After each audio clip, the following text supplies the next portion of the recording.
Okay, and we're live. So good evening, everyone, and welcome to the Church of Grace. My name is Patrick Hayes, and today is Friday, June 5th, and tonight we're going to finish up part one of the book, Zephaniah. Last week we started the book. We got 22 minutes into the message, and the power went out. So tonight we're going to try to finish up part one, and then we're going to get into part two. And what I'm going to do is I'm going to try to give the shortest review possible to get us up to speed so that everything I'm telling you tonight makes sense, even if you did not watch last week's lesson. So that's where we're at. So here we go. The prophet Zephaniah. So God had the prophet Samuel anoint David to be king in 1063 BC. He did this in his hometown of Bethlehem. Does anyone know what Bethlehem means? Dawn? House of bread. Very good. Bethlehem means house of bread. So David, although he was anointed king by Samuel when he was, we believe, 15, 16 years old, he did not become king of Judah for more than 12 years in 1055 BC. David is crowned king over all of the nation of Israel 7.5 years later. We can read about that in 2 Samuel chapter 5, verse 3. David dies, and his son Solomon begins to reign as king. 3 years later, the foundation of the temple is laid. The temple takes 7.5 years to complete, and then the following year, the temple is dedicated. King Solomon dies, and his son Rehoboam reigns as king. Then what happened was Rehoboam messed up. Rehoboam decided to rule with an iron fist. He was advised by the wise counselors of his father, King Solomon, to take it easy on the people. The people actually asked that he would loosen up. They felt their burden was heavy. And Rehoboam listened to his friends instead. The people got mad. And Rehoboam really only ended up reigning over all the nation of Israel for kind of a few minutes. And then what happened is Israel splits into two separate kingdoms, each with its own king. Jeroboam is king over the northern half of the nation of Israel. Jeroboam was a fella who was in exile in Egypt. He is not part of the family of Solomon. He's not one of Solomon's sons. But the northern kingdom enlisted him to take over as king. And then the southern kingdom was run by Rehoboam. So there is the southern kingdom called Judah. It is ruled by King Rehoboam, the son of Solomon, from the tribe of Judah. The northern border of this southern kingdom is just north of the capital city, Jerusalem. There is a northern kingdom ruled by King Jeroboam, and the capital city of the northern kingdom is Samaria. You should also know about two more cities in the northern kingdom. The one all the way up north is Dan, and the city kind of right on the border, the southern border of the northern kingdom, is Bethel. Those are two cities that are popular and you'll hear as you read through the Bible. Zephaniah gave his prophecy to the southern kingdom and its capital city, Jerusalem. After the split, Rehoboam had kids who took over the throne when he died, and Jeroboam did the same. So now when we're reading through 1st and 2nd Kings, we have two different lines, two family trees to keep track of. The north was no good at all. They had 19 kings, and not one of them were any good. They were all bad news. Starting with Rehoboam, the south had 20 kings, and, most of them were no good. I believe that at most you could count 6 kings as good, maybe even less. So this kind of catches us up to where we were cut off last week when the power went out. Any questions so far? We're giving you the background before we jump into the book Zephaniah so you know what's going on in the nation of Israel at the time. So there is one point, one very important point that we need to talk about, and that is found in 1 Kings chapter 12. So what was the very first policy Jeroboam put into place when he became king?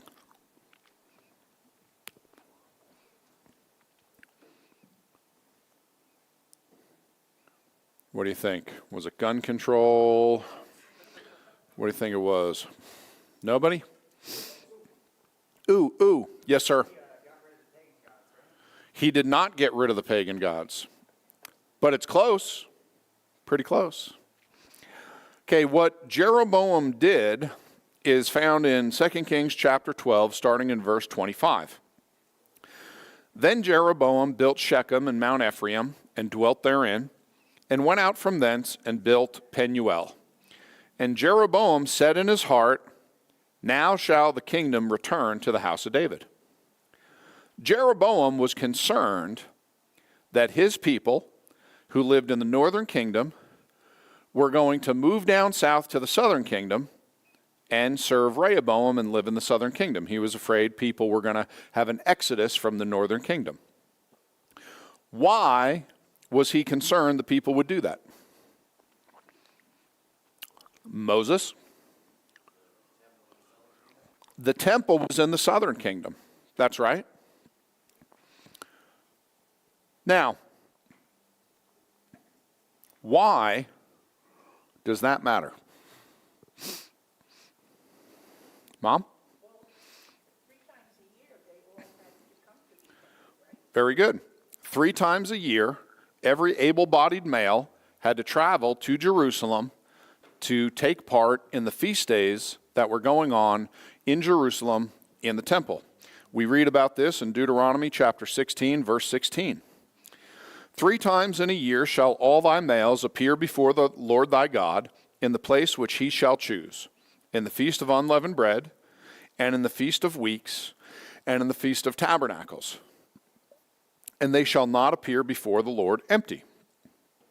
So we've talked about this verse several times. All the able-bodied men had to go to Jerusalem 3 times a year. First, for the spring feast days. In the first month of the year, there are 3 spring feast days. The Feast of Unleavened Bread, the Feast of First Fruits, and the Passover. Then they had to travel down there again for the Feast of Weeks, which is in the 3rd month. Does anyone know what the Feast of Weeks is called in Greek?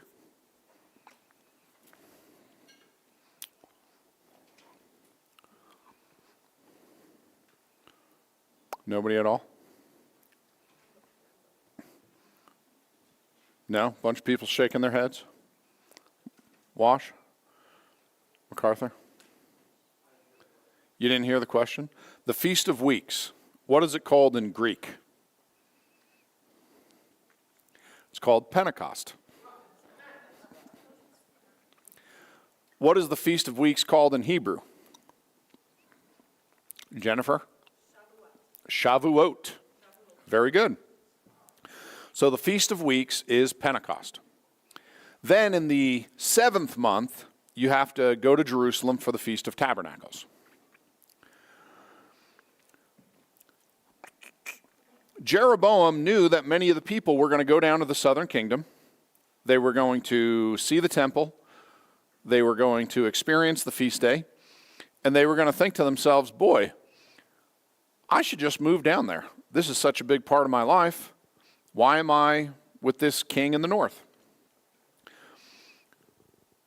Continuing on, Jeroboam says, if this people go up to do sacrifice in the house of the Lord at Jerusalem, then shall the heart of this people turn again unto their Lord. Well, we can't have that. Even unto Rehoboam, king of Judah, and they shall kill me and go again to Rehoboam, king of Judah. So if everyone goes to Jerusalem, they are going to see the temple, they're going to see the priesthood, they will remember what God wants, they're going to celebrate the feast day, they're going to have a good time. And Jeroboam was concerned that the people would want to move down there to the southern kingdom and celebrate the feast days. And furthermore, he's concerned that they're going to want to kill him for being an illegitimate king. So, what is Jeroboam going to do? How is he going to fix this problem? Well, don't worry. He has a plan. Whereupon the king took counsel and made 2 calves of gold, and said unto them, It is too much for you to go up to Jerusalem. Behold thy gods, O Israel, which brought thee up out of the land of Egypt. And he set the one in Bethel, and the other put he in Dan. So Jeroboam decides, I know what to do. I'm going to make some golden calves. And he puts one all the way up north in one of the most northern cities, in Dan, and he puts one all the way down south in one of the most southern cities, Bethel. And he tells the people, you don't need to go to Jerusalem. That's way too far out of the way. Here are your gods, which brought you up out of the land of Egypt. 2 golden calves. I don't see what could go wrong.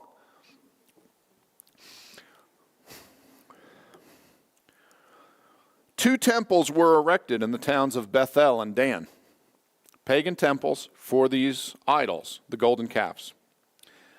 Now, what I find to be funny is that in this verse, in the beginning of the verse, it says that he took counsel before he did this. Took counsel from who? Maybe he should have taken counsel from someone who had read through the scriptures just one time. My point is, the idea was already tried. This idea was vetted, it failed. The golden calf idea was not original, and we all remember how badly it went in the days of Moses. Now it gets worse. And this thing became a sin, for the people went to worship before the one, even unto Dan. And he made a house of high places and made priests of the lowest people, those are the Irish, okay, which were not of the sons of Levi. So don't worry about it, Jeroboam. Just worship God however you want. I'm sure it'll work out just fine.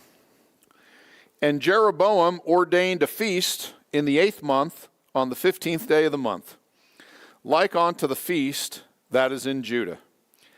And he offered upon the altar, so did he in Bethel, sacrificing unto the calves that he had made, and he placed in Bethel the priests of the high places which he had made.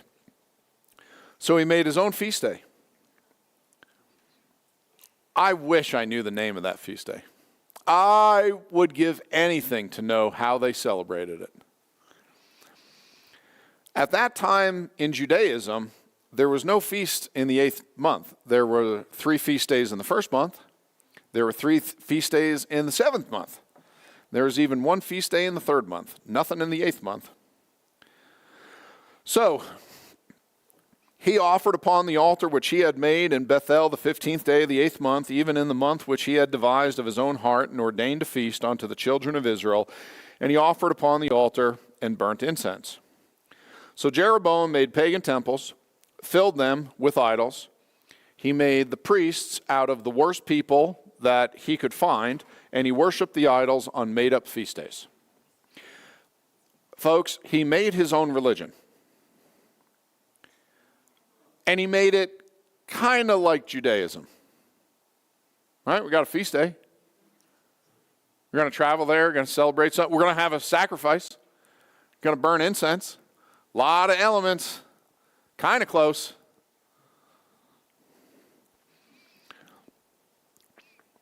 So as you can see, the northern kingdom is no good. They remain pagan idol worshipers until the Assyrian Empire destroys the northern kingdom 170 years later.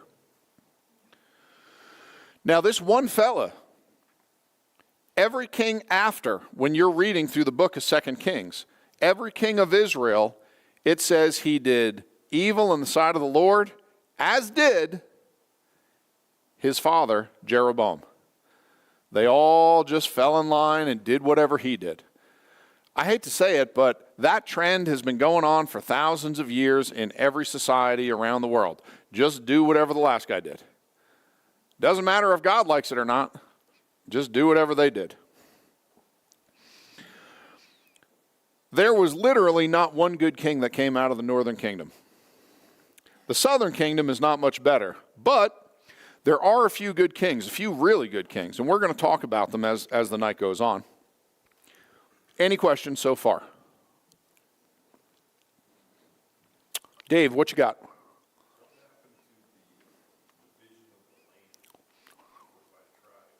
Great question. What happened to the division of the land based on tribe? So, we're going to cover that in greater detail a little later, but this is what you got to remember. So, bear with me. Okay, so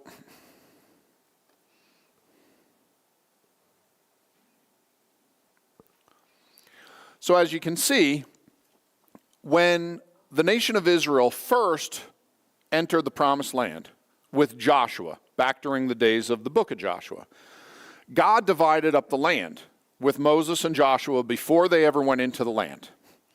And God said, this area is for the tribe of Dan, this area is for the tribe of Ephraim, this area is for the tribe of Issachar, this area is for the tribe of Zebulun.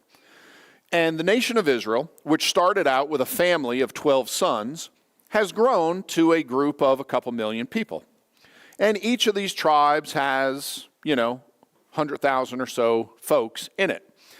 And that family, that tribe, went to that area where God said for them to go. So God divided up the land based on the tribes. But here's what you got to remember. They were not required to stick to that spot. Okay, your son might marry a daughter from another area. Okay, your daughter might be given in marriage to a son from another area. So the nations moved around. The nation of Israel, I should say, the individual tribes in the nation of Israel moved around. Along with that, you got a job. You got a new job. Where was it? Well, it was in some other tribe. So just like, or I should start with this.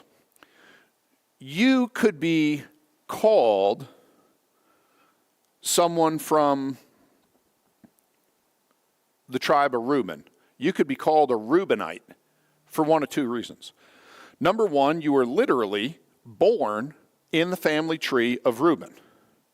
Number two, you live in the lot given to the Reubenites. In the same way, you could call me a Coloradan because I live here and I've lived here for over 25 years. You could call you a Coloradan because you were born here.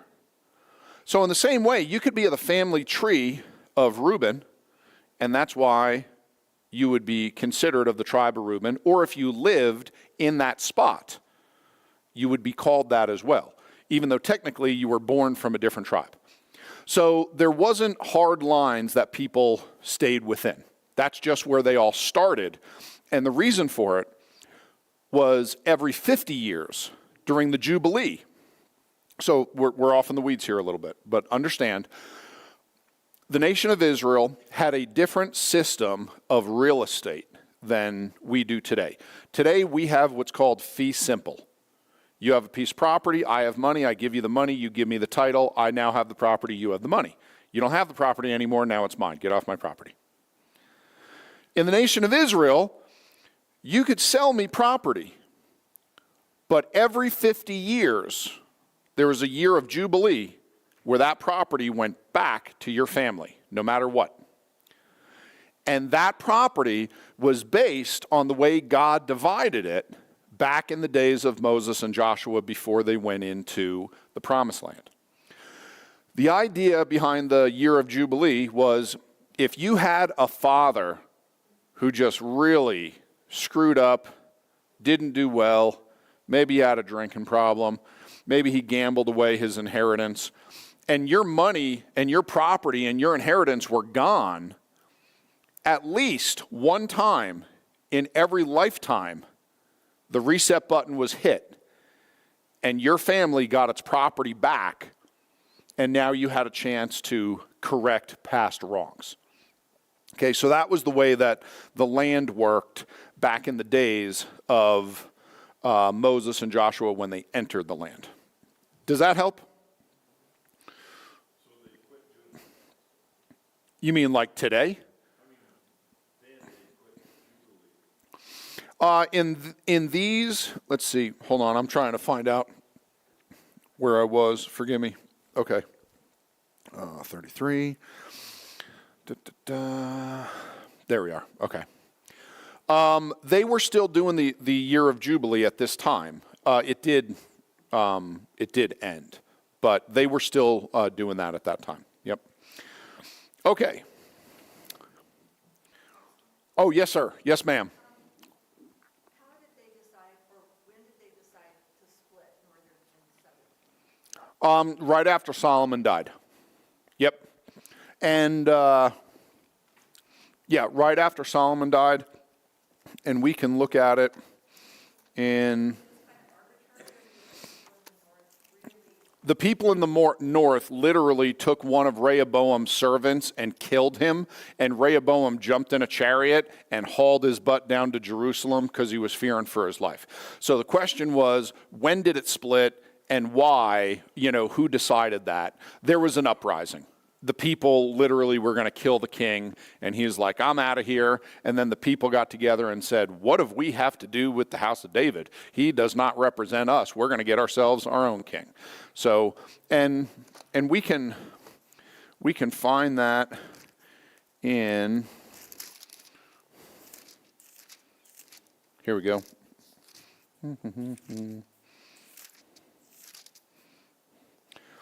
I'm going to say around chapter 12. So 1 Kings chapter 11 and 12, you're going to read about Solomon dying and his son Rehoboam taking over, and Rehoboam messing everything up, and then Jeroboam coming in. Yep, good question. Yeah?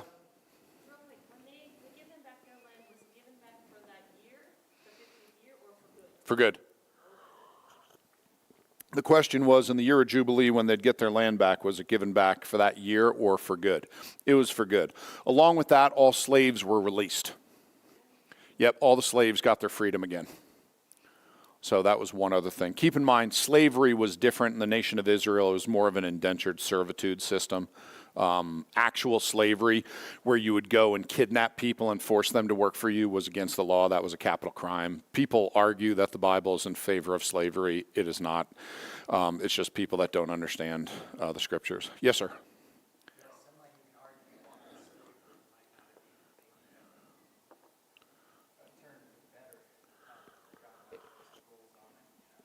Yeah, the point made was that God actually had rules for your servants and indentured servants that made it so humane that people would often at the end of their service decide they wanted to stay and continue to serve their master.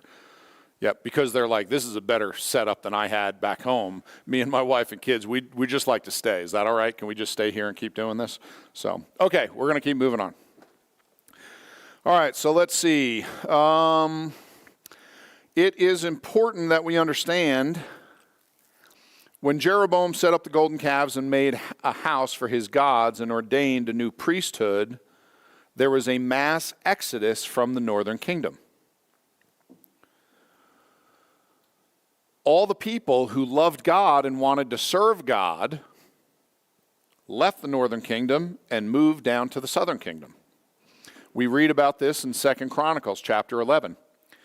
And the priests and the Levites that were in all Israel resorted to him out of all their coasts, for the Levites left their suburbs and their possession and came to Judah and Jerusalem, for Jeroboam and his sons had cast them off from executing the priest's office unto the Lord. So what you got to remember is, we have two groups. We have the priests, the priesthood. All the priests were from the tribe of Levi. all the Levites were not priests. Okay, only one family tree were made up of the priests, and that was Moses' brother Aaron and his descendants. But all the Levites had duties serving God in the cities of refuge, in the local synagogues, and teaching the scriptures. Okay, they had their duties in serving God in many ways, and they were in all the cities all around the entire nation of Israel, north and south. So when Jeroboam sets up his temples and idols and false religion, he grabs people of the lowest order, he said, and put them into the position of the priests. So now the Levitical priests are like, well, we don't have anything to do, and we're not serving your idols, so we're out of here. We're going down to Jerusalem so we can serve God in the temple. So all the priests and all the Levites that were in the northern kingdom, they left. Then all the people followed. And he ordained him priests for the high places and for the devils and for the calves which he had made. And after them, out of all the tribes of Israel, such as set their hearts to seek the Lord God of Israel, came to Jerusalem to sacrifice unto the Lord God of their fathers. The rest of the people who wanted to worship God followed the priests and the Levites. So now there are two things we should notice here. Number one, the Bible says right here that there are devils and demons associated with every idol. Why Christians are okay with any idol in any form at any time from wherever they got it being in their home is foolishness. That means you are okay with devils and demons in your home. Number two, second point, is that every God-fearing Jew in the northern kingdom who wanted to worship God as they were commanded, they moved. It says they followed the priests and the Levites to move down to the southern kingdom. They're like, we're not dealing with this mess up here. We want to serve God. Any questions?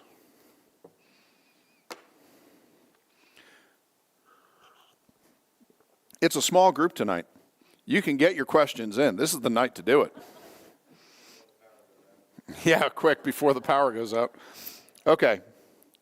Now, what do you think happened at this point in time in the southern kingdom?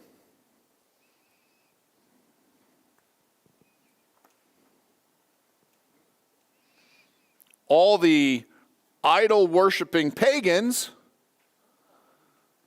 moved up north. They wanted to worship idols and live in sin. They could do that freely in the northern kingdom.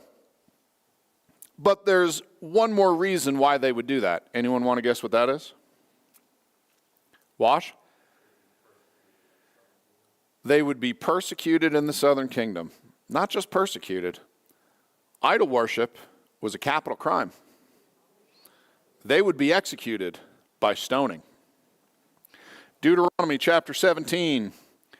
If there be found among you within any of thy gates which the Lord thy God giveth thee, man or woman that hath wrought wickedness in the sight of the Lord thy God in transgressing his covenant, and hath gone and served other gods and worshipped them, either the sun or the moon or any of the host of heaven which I have not commanded, and it be told thee, and thou hast heard of it, and inquired diligently, and behold, it be true, and the thing certain that such abomination is wrought in Israel, then shalt thou bring forth that man or that woman which have committed that wicked thing unto thy gates, even that man or that woman, and shalt stone them with stones till they die. Idolatry was a capital crime. People who worshipped other gods, like the golden calves that Jeroboam set up in Dan and Bethel, they would be executed by stoning if they were found out. So, of course, the idol worshipers who lived in the southern kingdom moved up to the northern kingdom. The way they wanted to live their lives was safe up north. And down south, where they currently lived, it was a capital crime. They moved so they could live their lives how they wanted to. They could worship idols and practice paganism without concern for their safety. Now, the furthest anyone would have to move If you lived in the northern tip of the northern kingdom and wanted to move down to the southern kingdom, the furthest you'd have to move is 200 miles. Now, that's not a small trip, but it's a trip from here to Vale.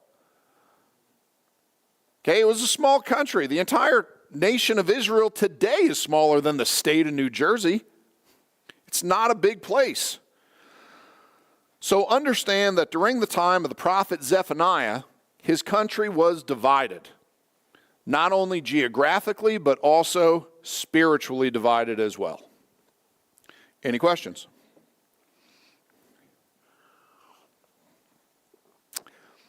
All right, now we want to look at the time of the prophet Zephaniah and where he fits into our timeline. So we're going to get into another timeline. Grab yourself another cup of coffee. We're going to start with King Hezekiah. King Hezekiah was the son of King Ahaz. Ahaz was an evil king. He was so evil, in fact, that he sacrificed his own children to pagan gods. Hezekiah was a good king. He did that which was right in the eyes of the Lord, just like King David.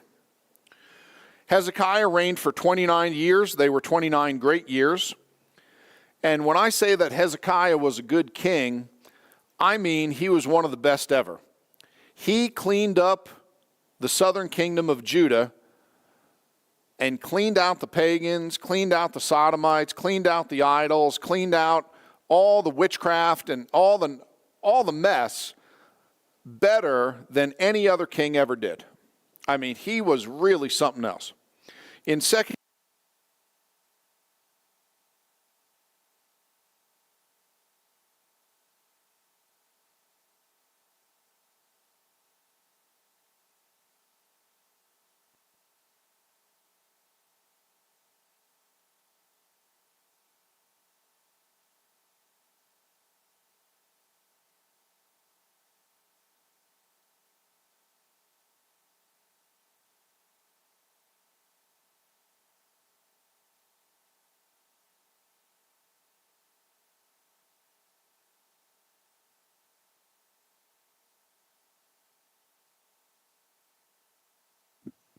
Now are we on?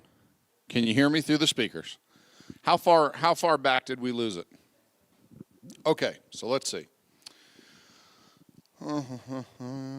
Okay.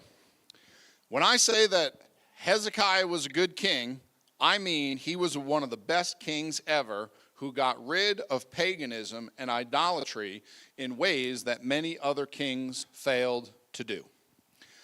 God tells us how great Hezekiah was here in 2 Kings chapter 18, verses 5 and 6. Mark down the timestamp so we can edit that together. He trusted in the Lord God of Israel, so that after him was none like him among all the kings of Judah, nor any that were before him. For he clave to the Lord and departed not from following him, but kept his commandments, which the Lord commanded Moses. Next comes King Manasseh. King Manasseh is widely accepted as the absolute worst king in Israel's history. He took the throne when he was only 12 years old, and he reigned for 55 years. That was longer than any other king, and it was 55 years of mayhem, misery, dark times. He built the high places again that Hezekiah had removed. He built altars for Baal. He sacrificed his own children in the valley of Hinnom. He placed a pagan idol directly inside the temple in Jerusalem. He consulted mediums, fortune tellers. He practiced sorcery. He practiced zodiacal worship, which is astrology. He participated in the mass murder of innocent people, including the prophet Isaiah. The belief is that he was killing the faithful followers of Hashem from border to border. And finally, Manasseh tried to destroy all the copies of the Torah. He made reading the Torah illegal, keeping the Sabbath illegal. He was literally trying to eradicate Judaism. You can read all about Manasseh in 2 Kings chapter 21 or 2 Chronicles chapter 33. During his reign of 55 years, the Sabbath was not kept. The feast days were not celebrated, and the Torah was forgotten about. Next, we have King Ammon. King Ammon was the son of Manasseh. He was a wicked king as well, did all the sins of his father Manasseh. Ammon only reigned for 2 years. Next comes my favorite king in the entire Bible. The grandson of the worst king was one of the best kings. His name was Josiah. Now, I want to explain one thing about Josiah, then we'll get back to our timeline. After that, we will look at a little bit more of the life of Josiah because it directly affects the prophet Zephaniah. And it'll obviously give us perspective. King Josiah was the grandson of Manasseh. Manasseh tried to eradicate the Torah and all of Judaism. And Manasseh must have done a pretty good job because when Josiah was 26 years old, a copy of the Torah was found in the temple and it was brought to him. And when you read the story, it's obvious that he has never seen this book before. King Josiah told the high priest and the scribe to go hire masons, hire carpenters, get some money. We're going to fix up the temple. It's old and gone into disrepair. We need to make some repairs. While they were in the temple, Hilkiah, the high priest, finds a book somewhere off in a corner of some room, and the book is brought to the king. King Josiah has Shaphan the scribe read it to him, and he sits there and listens to the reading of the whole Torah for the first time in his life. Josiah was so upset by what he heard. Remember, his father and his grandfather were some of the most wicked men in the nation's history. He was not raised to obey the scriptures. He had never heard of the scriptures. He just now realized how mad the Lord must be. Josiah is just now learning how far they have drifted from God's commands. King Josiah goes on a rampage and turns the nation of Israel around 180 degrees. And it pleases the Lord so much. God says two things. One thing God says is that they held the Passover that year. And God says it was the greatest Passover in the nation's history. And God told Josiah by a prophet, because you turned to me with your whole heart, I was going to remove the nation of Israel from you and send the entire nation of Israel into captivity by the hand of the Babylonians. I'm not going to do that. You are going to die in peace, and I will take the nation from another.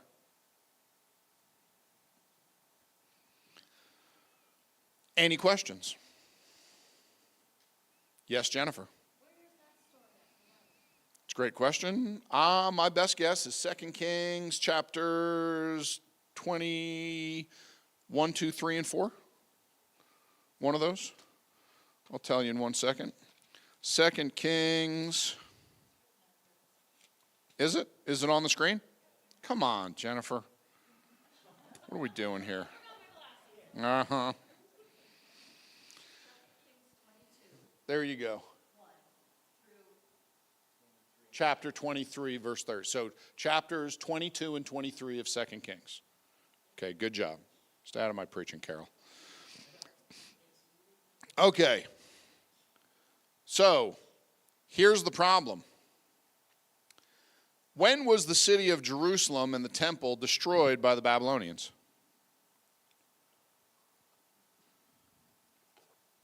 It's not on the screen. It's a date you should all have memorized. Dave? 586. Very good. When did the Babylonians first lay siege to Jerusalem?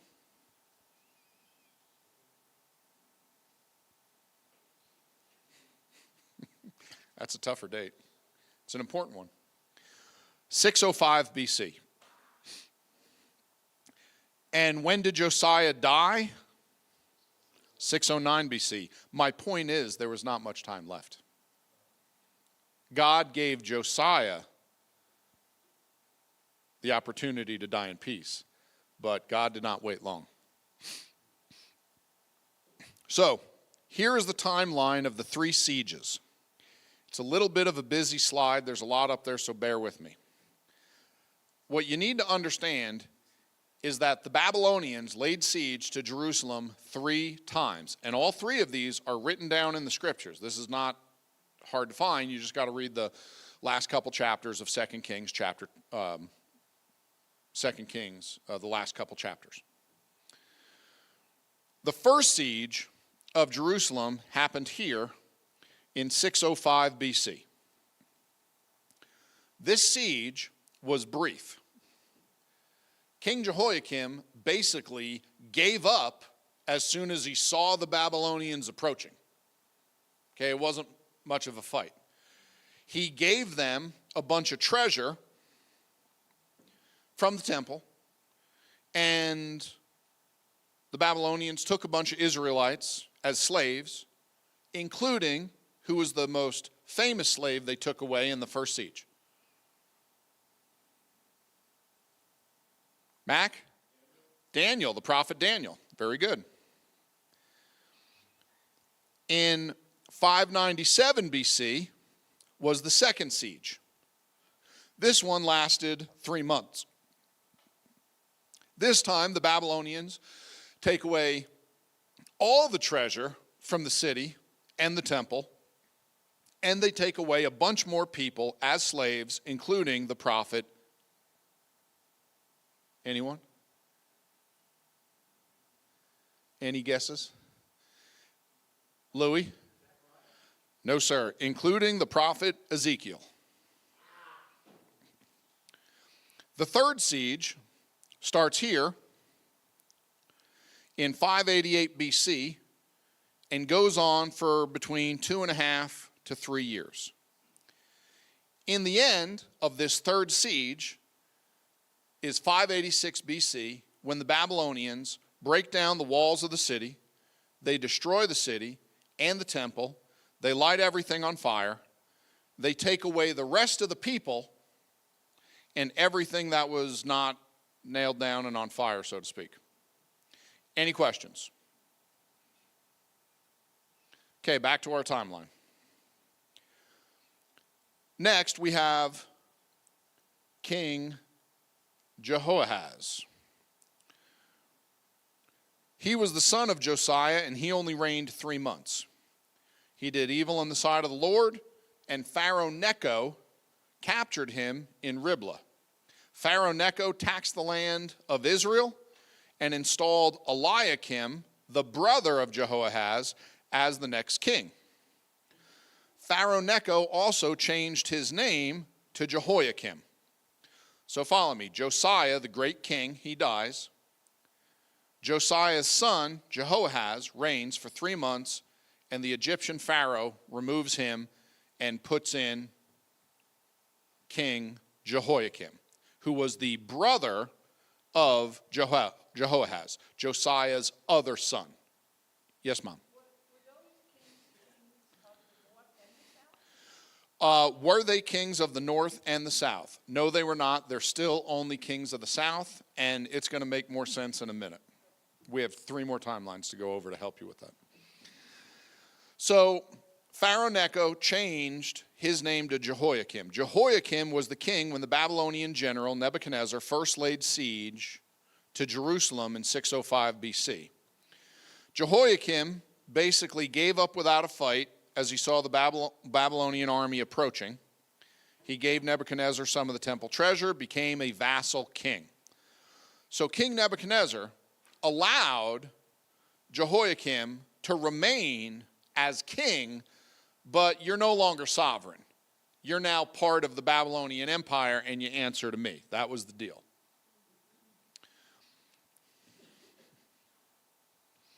He then rebelled against King Nebuchadnezzar, and Jehoiakim died, and his son Jehoiachin reigned in his stead. He only reigned 3 months, and then the Babylonians showed up again.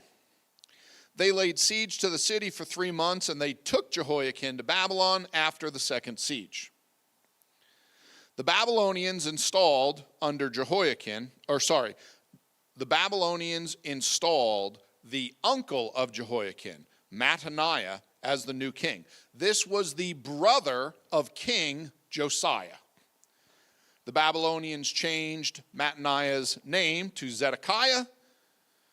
Zedekiah was the second vassal king of Babylon, and King Zedekiah is the last king in the nation of Israel. King Zedekiah rebelled, which brought the third siege, the final siege of the Babylonians. I believe that the prophet Zephaniah gave his prophecy in a 10-year window between 622 BC and 612 BC, right there. Any questions? I know that was a lot of, a family tree.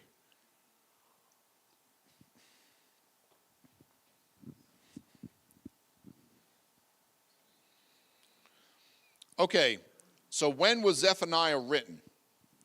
Well, we believe Zephaniah was written here for two main reasons.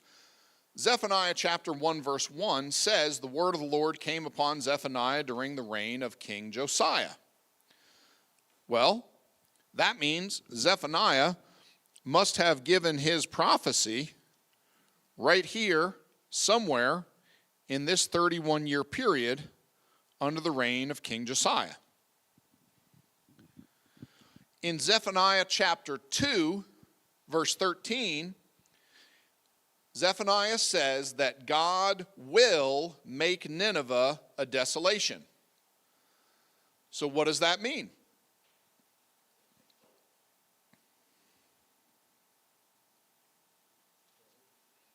No, not the word desolation.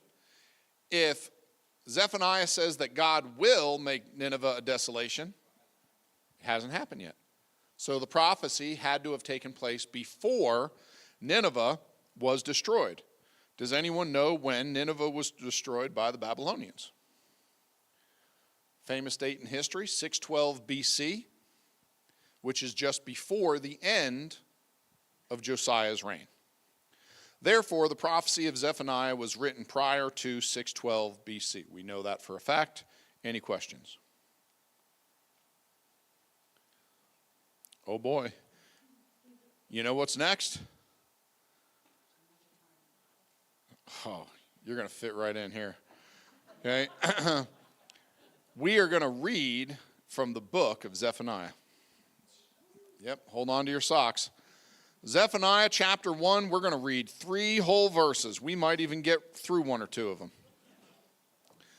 Let's read from Zephaniah chapter 1, verses 1 through 3.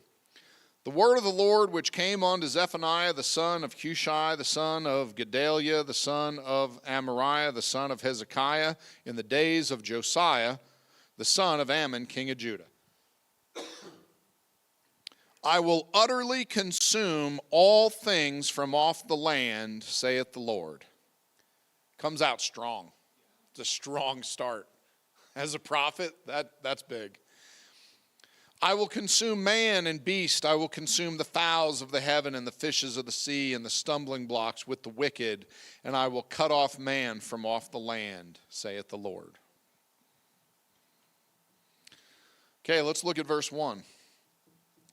So, as I said before, Zephaniah gives his prophecy during the time of King Josiah. It says that very clearly. There is one other thing we should notice about Zephaniah. Can anyone tell me what that is? Something real interesting in verse 1. I'll give you a second as I enjoy my coffee.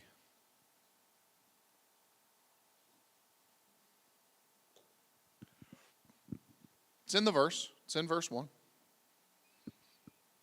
Anything standing out to you? He was, Carol. He was the great-great-grandson of King Hezekiah. Look at that. Which came on to Zephaniah, the son of Cushai, the son of Gedaliah, the son of Amariah, the son of Hezekiah. That's King Hezekiah. Zephaniah was of royal blood. He was the great-great-grandson of King Hezekiah. King Hezekiah, that's right. Another timeline right here. It's actually a timeline you've already seen before. So there. It is comforting when you think that even though the son of the great King Hezekiah was the wicked, evil, idolatrous, pagan king Manasseh, even though the worst king came from a very great king, it is comforting to me to know that some of the descendants of King Hezekiah were godly men. Zephaniah gives us more details about his family and where he came from and where he prophesied and when than most minor prophets do. So you all know when Zephaniah gave his prophecy, and you know where he gave his prophecy. By the way, where did he give his prophecy? See if you can all remember. Carol? Yes, the southern kingdom. Specifically, what city? Jerusalem. Very good. Let's look at what was going on in the rest of the country at the time.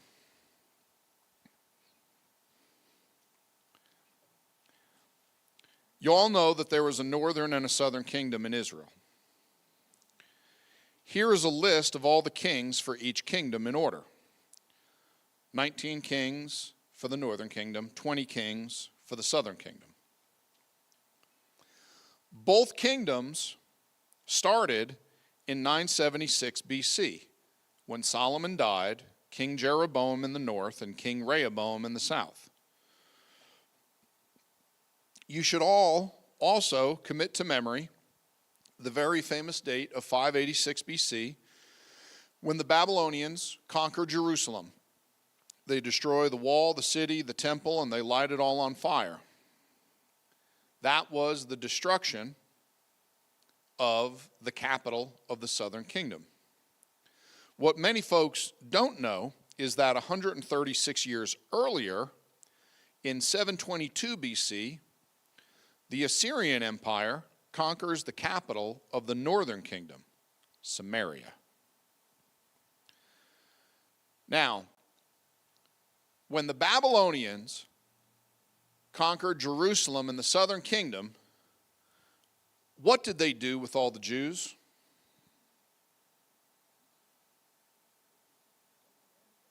Took them where?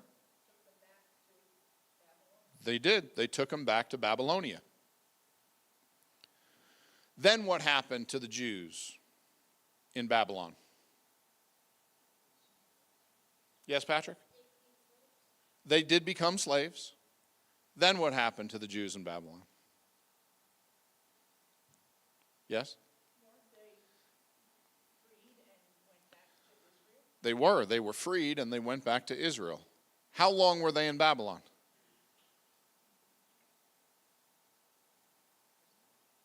Jesse? 70 years, very good. Not close to 70 years, 70 years to the day.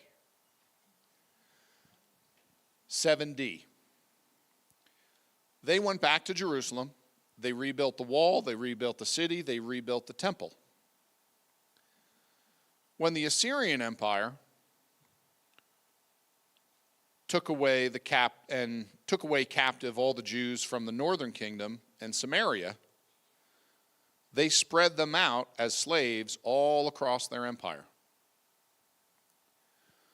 The Assyrians also brought in people from the Assyrian Empire to live in Samaria and the rest of the northern kingdom.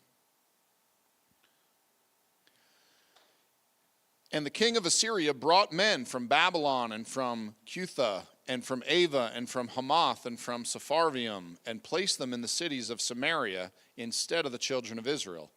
And they possessed Samaria and dwelt in the cities thereof. See, the Assyrian Empire practiced demographic engineering.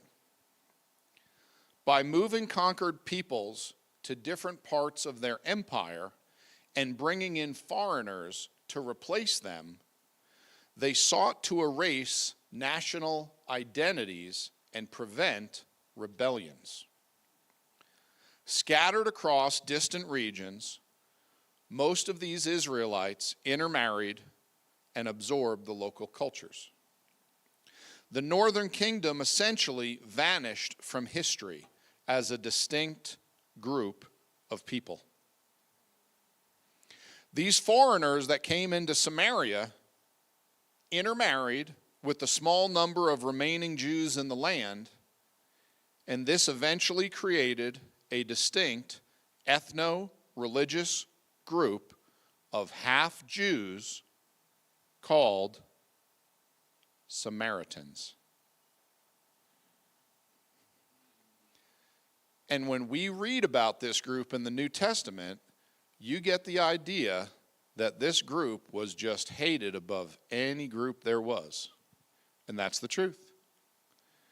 Because the nation of Israel was commanded, all the way back in Deuteronomy, that you are never to do this one thing. You are never to give your daughters unto the sons of the pagan nations. You are never to allow the sons of the pagan nations to marry your daughter or allow their daughters to marry your sons. You are to remain distinctly Jewish. You are to be part of the nation of Israel, and you are to never intermingle.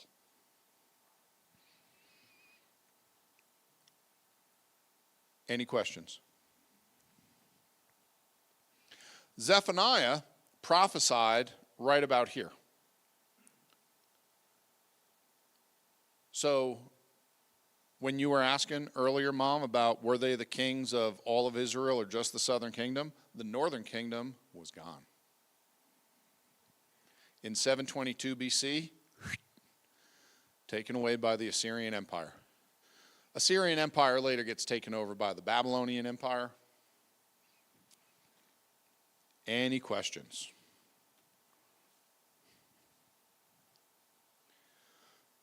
Okay, I think that's a great place to stop, but I wanted to make one last point since we're here, and it'll only take a few minutes. Okay, so ladies, don't put your shoes on just yet, but we're getting close. Okay, before getting into verse 2 of Zephaniah chapter 1, I want to mention one very anti-Semitic and incorrect doctrine called the 10 lost tribes. Anyone ever hear that phrase, the 10 lost tribes? Okay. So the idea goes like this. When the nation of Israel split into northern and southern parts of the country, the northern part of the country was made up of 10 of the tribes of the nation of Israel, and the southern part of the country was made up of 2 of the tribes of the nation of Israel. And that idea comes from the division of the nation back in the days of Moses and Joshua, when God said, I'm going to give each one of the tribes a different lot of land. And when they first moved in, that's where everyone went. Their tribe went to their lot. When the Assyrian Empire took away everyone from the northern kingdom in 722 BC, did they remove 10 of the 12 tribes of Israel? No, they did not.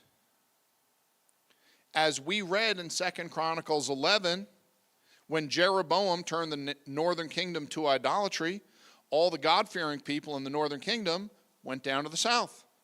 And all the pagan idolatrous people from the south went to the north. So what happened? Everyone mixed up. Every one of the 12 tribes was represented in the south and in the north. There were representatives of each of the 12 tribes in both the northern and the southern kingdoms. And as I said before, you could be considered a person from this tribe based on you were born from that part of the family tree or because you lived in that region of the nation of Israel. So just because someone was called a Gadite or a Reubenite didn't mean you were from that family tree. It could have meant that you just lived in that section of the country.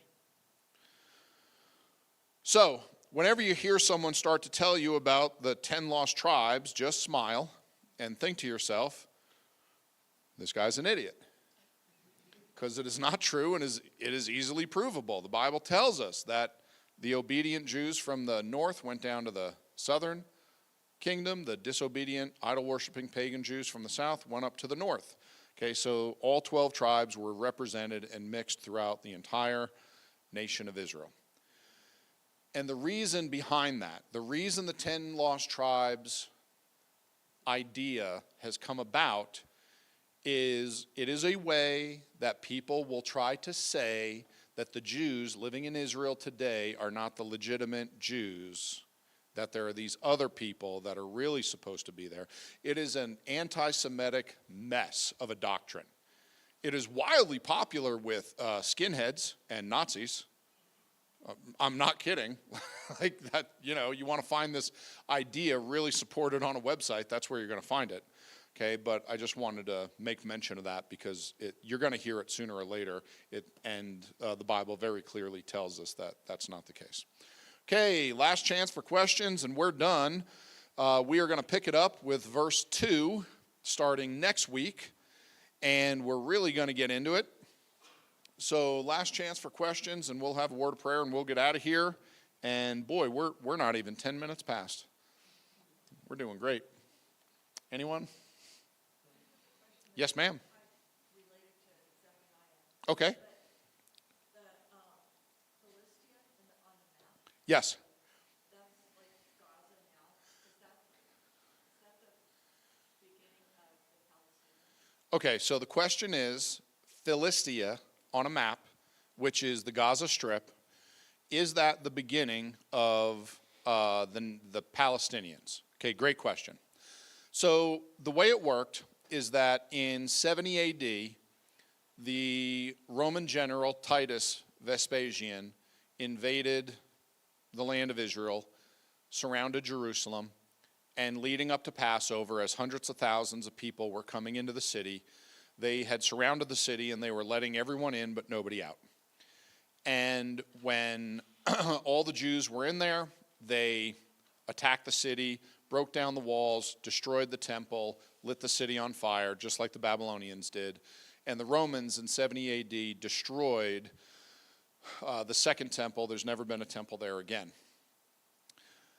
So there's been contention between the Romans and the Jews for a long time, to the point that special dispensations have been given by the Roman government to the Jewish people because they recognize the Jews as so stubborn that they would rather die than bow down to a pagan god. So the Roman emperors, not all of them, but many of them, excused the Jews and allowed them to be monotheistic while the rest of the world had to be polytheistic and worship their Roman gods. The Romans always believed the Jews to be somewhat of a thorn in their side. And in 135, 136 AD, about 65 years after the temple was destroyed, there was the Bar Kokhba revolt. And after the Bar Kokhba revolt, which took the Romans several years to finally, access and kill all the remaining Jews in the rebellion, they made it illegal for Jews to step foot in Jerusalem. That was a law, Roman law. Jews are not allowed in the city, okay, capital crime.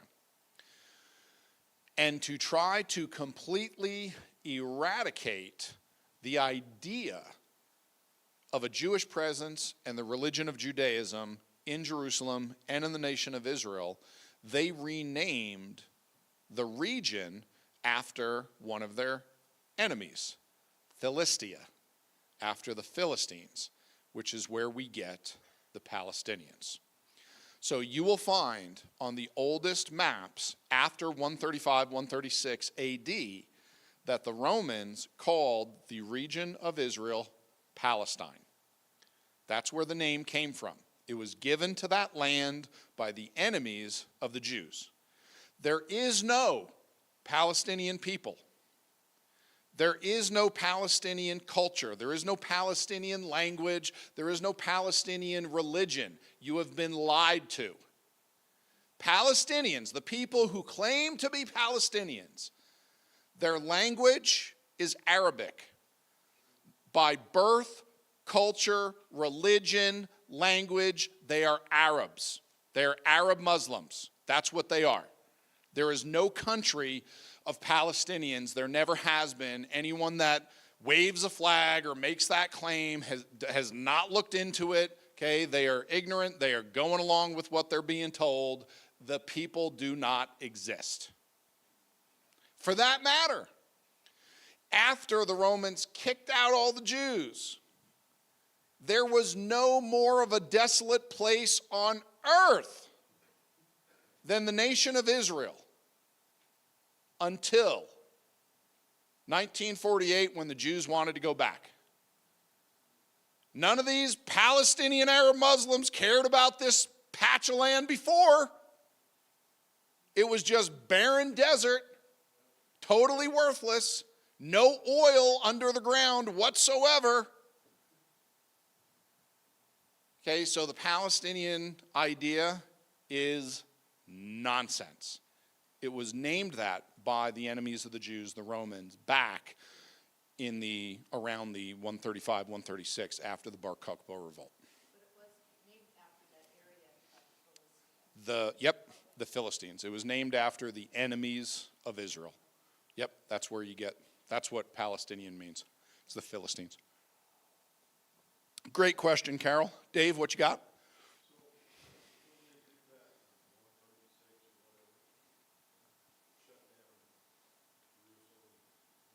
Yeah.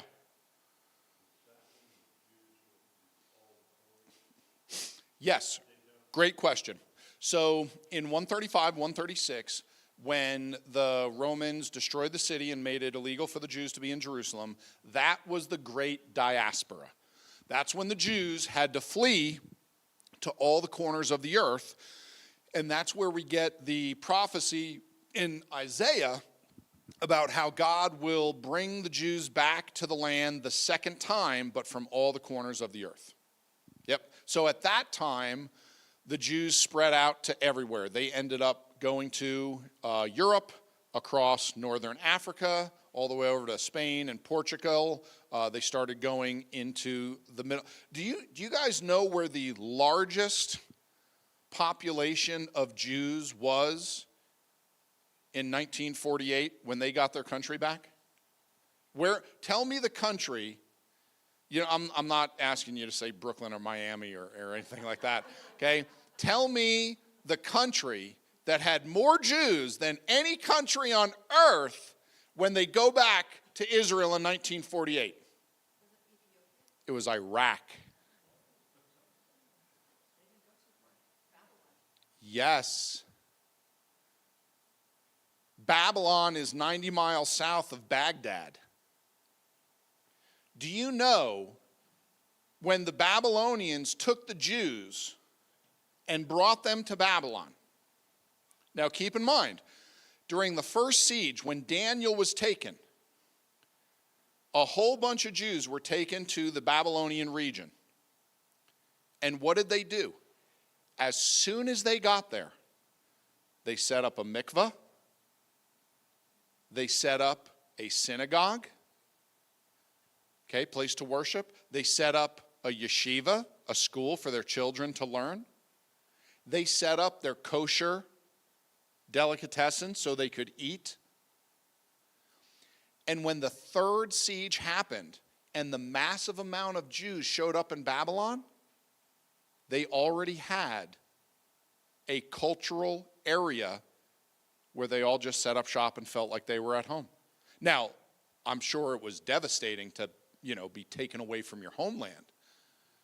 But they were able to be Jews in every way you could be a Jew other than the temple in Babylon. 70 years later, after what we believe were easily hundreds of thousands, if not 1 million Jewish slaves were taken to Babylon, 70 years later, when they are released and they are allowed to go back to Jerusalem to build the wall, to build the city, to build the temple, how many Jews go back? Mac? Less than 50,000. It says so in the book of Ezra. 49,750 or something like that. I don't remember the number, but it's in the book of Ezra. I could look it up for you if you gave me 30 seconds. Well, where were the rest of the Jews? In Babylon. They remained there. And did you know that the Iraqi Jews who refused to, not all of them, but a large segment, who refused all of the misguided directions of the oral traditions that got them veered off into weird areas? Do you know the ones that stuck to the Torah for all of their direction? They were so different that they were not considered Jews by many during World War II, and they 100% escaped all persecution during the time of the Holocaust. Almost like the Bible's true, that if you follow my commands, that you'll be my people and I'll protect you. And the Babylonian Iraqi Jews had what came out to be the Babylonian Talmud, which was believed to be more authoritative than the Jerusalem Talmud later, because it was much, much older. But the largest population of Jews on earth was in Iraq. Very shortly after 1948, all the Middle Eastern countries started kicking the Jews out of their countries, including there was, I'll have to look up the story and get it for you, but I believe it was either Egypt or Ethiopia. It was one of those countries in northeastern Africa where something like 35,000 Jews were flown to Israel in a matter of like 24 or 48 hours. Because the country said all the Jews have to get out, and El Al, the airline that takes you over to Israel, along with military C-130s that I believe Israel got from us,